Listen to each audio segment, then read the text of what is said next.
Existem filmes de terror que chamam atenção pelo choque imediato e outros que se destacam pela construção cuidadosa, e It, a Coisa, de 2017, pertence ao segundo grupo. A produção não depende apenas de sustos ou efeitos, mas em uma combinação perfeita de direção, narrativa e ambientação. Cada cena é estruturada para aumentar a tensão de forma gradual, mantendo o público atento do início ao fim. Mas será que essa adaptação realmente merece toda a fama que ganhou? Será que ela entrega tudo aquilo que o livro promete? No vídeo de hoje, a gente vai mergulhar nesse fenômeno do terror moderno, analisar suas escolhas, seus personagens e sua atmosfera, e entender por que It, a Coisa não é só uma boa adaptação, mas uma das mais marcantes e bem construídas que o cinema de terror já recebeu. Bom, eu sou o Davi. Eu sou o Ricardo, seja bem-vindo ao Cê Tá Ligado e bora pro vídeo.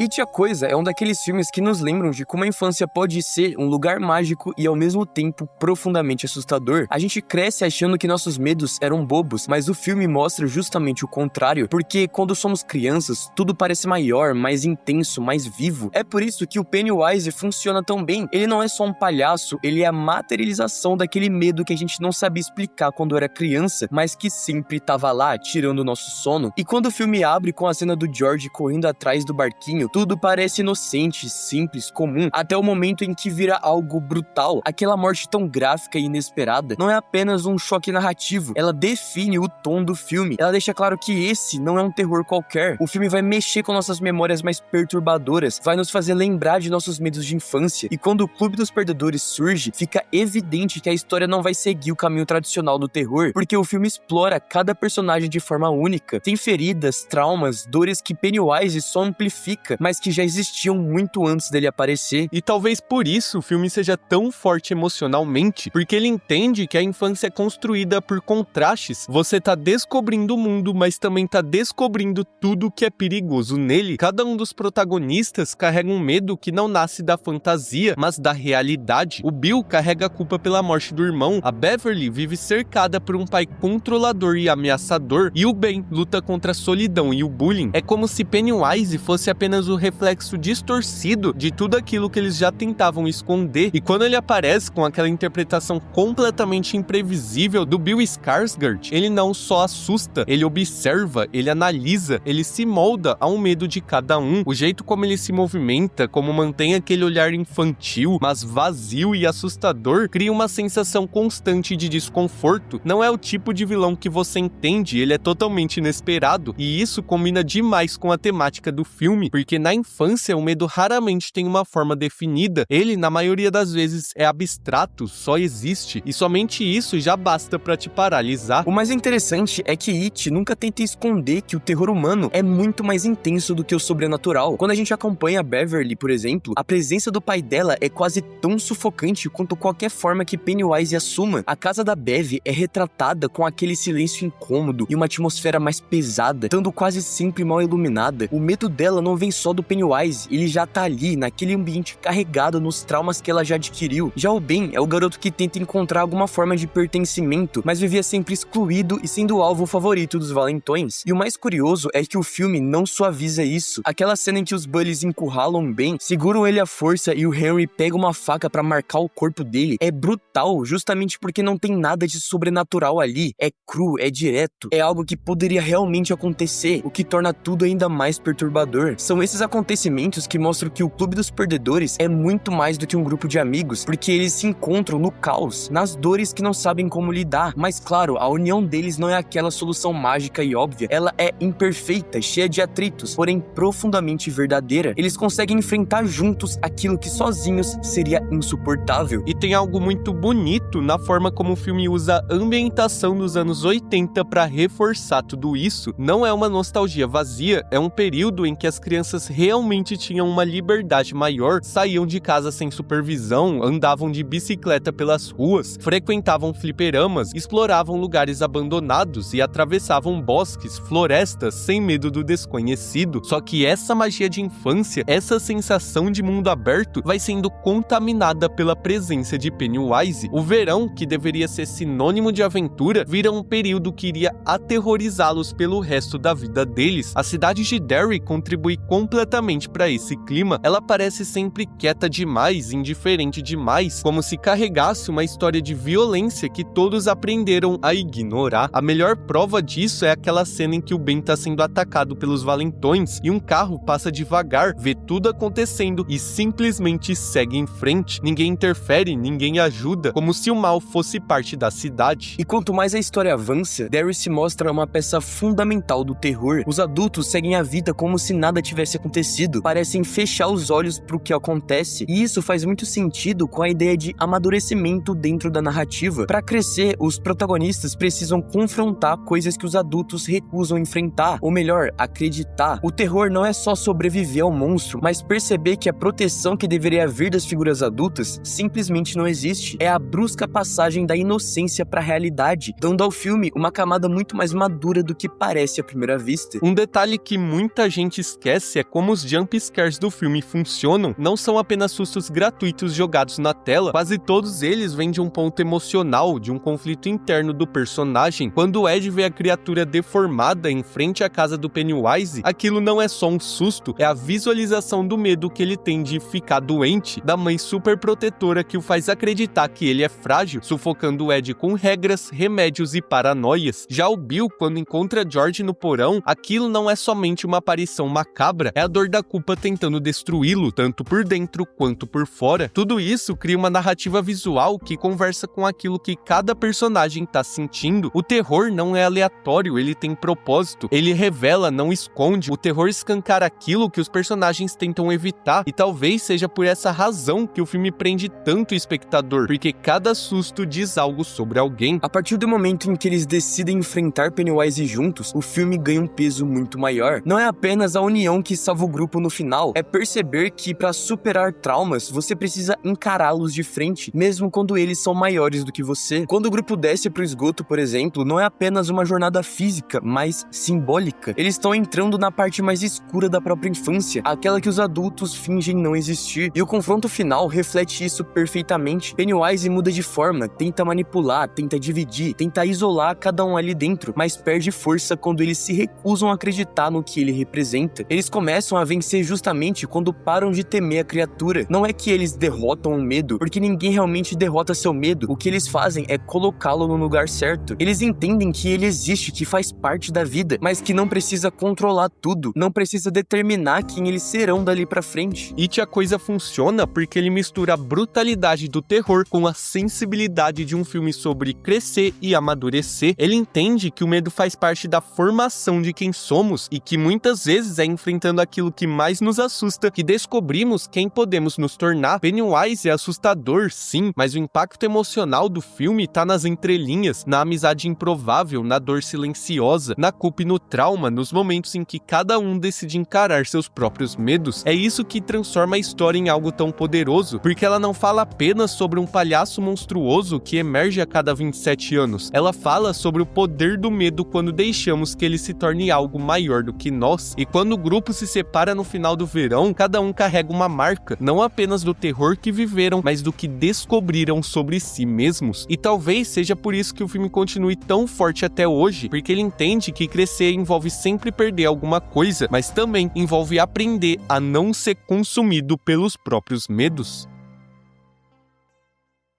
Mas esse foi o vídeo de hoje, a gente espera que você tenha gostado, e se curtiu essa nossa análise, se inscreve aí no canal, compartilha o vídeo e não se esqueça de hypar. Aproveita e deixa aí nos comentários outro filme que você gostaria de ver aqui no canal. Exatamente, Ricardo, mas então é isso, a gente vai ficando por aqui. Muito obrigado você por ter assistido até agora e falou! Falou, galera!